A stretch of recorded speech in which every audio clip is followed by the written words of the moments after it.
Rosh Hashanah's in the house tonight. All the world is passing through the light. Let's all get written in the book of life. Shana Tova, holiday. Good afternoon. We're continuing with the laws of Rosh Hashanah, and we are in the Mishnah Berurah, Tuf Kuf Pei Gimel, 583, Beis 2. And we're talking about the things that we eat the eve of Rosh Hashanah. Last time we spoke about the simonim, the apple and the honey, and the pomegranate, and all the other things and the significance of that. And today, let's continue. What else do we eat? So, Ochlim Rosh Keves. We eat the head of a sheep or a lamb. Lemar Nia LaRosh V'lo L'Zanav. And we say that we should be at the head and not at the tail. V'zecher Le'elo Shel Yitzchak. And also it's a remembrance of the ram that was taken and slaughtered instead of Isaac. Avraham, we know, one of the things we mention on Rosh Hashanah is that Avraham took his son Isaac to be slaughtered, or to sacrifice him, and at the last moment Hashem said, don't sacrifice your son, but rather take this ram instead. So the head of the sheep reminds us of that also. And we talk about that on Rosh Hashanah because we say, just like Avraham, who was by nature a very merciful person, was willing to forego his nature and was prepared to sacrifice his son, where he put all of his hopes and dreams for the future, that his legacy should live on, was only through his son, and he was willing to sacrifice that because God told him to do it. So we say, just like Avraham conquered his natural feeling of kindness, Hashem, please, can you please Hashem on Rosh Hashanah when we're being judged, please overcome any feelings, any judgments, any harsh judgments on us, just like Avraham overcame his natural feelings. So yesh medaktikim shelo le'echel agozim. There are those that have the custom to not eat nuts. She'egos b'gematria chet. The numerical value of the word of nut, the word of nut in Hebrew is the same numerical word as sin. So people don't eat nuts on Rosh Hashanah. V'od shehimar ben kicha v'neo mevatlan hatvila. Sounds like they increase saliva to some extent, and it makes it difficult to pray. I know when I eat almonds, I always have them in my mouth. It takes a long time to get them out. V'holchen el hanar lomer pasuk v'tashlich b'metzulas yam kol chatoseinu. We do tashlich on Rosh Hashanah. We go to a river. It's very important. Do not throw bread in the river. That's a mistaken custom that people do. V'gam noagim shelo lishon b'yom Rosh Hashanah u'minig nachonu. There's a custom that people do not sleep on Rosh Hashanah, and this is a proper thing to do if you can.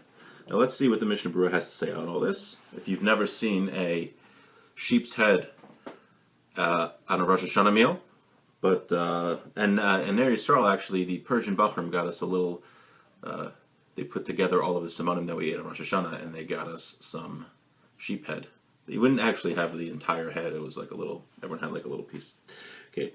Rosh keves v'tov yosa shel ayil. It's better to use the head of a ram. Lomer nia l'rosh, that we should be for the head. V'al kenim ein lo rosh keves yochel rosh acher shel behema or shel oaf. If you don't have a sheep's head, which is very common in our days, you can't really go to Shopper and get a sheep's head. Although I think on Taylor Mills Road in Manalapan there are some goats that they sell. So if someone really wants to do that, knows how to slaughter goats, but you could use the head of another animal. So usually what people do, most common, is the head of a fish. You have a fish head, and you take a little bit of the fish head, and you say this statement. And again, it's a siman. It's supposed to awaken us to tshuva when we say this line that we should be the head and not the tail, and we want to activate the blessing by acting out the blessing in the physical world. One way to bring blessing in the physical world is to actually act it out, doing this. And we mentioned yesterday about how that's how the prophets used to do that. In order to actualize the prophecy, to make it happen in the world, the prophets would act it out.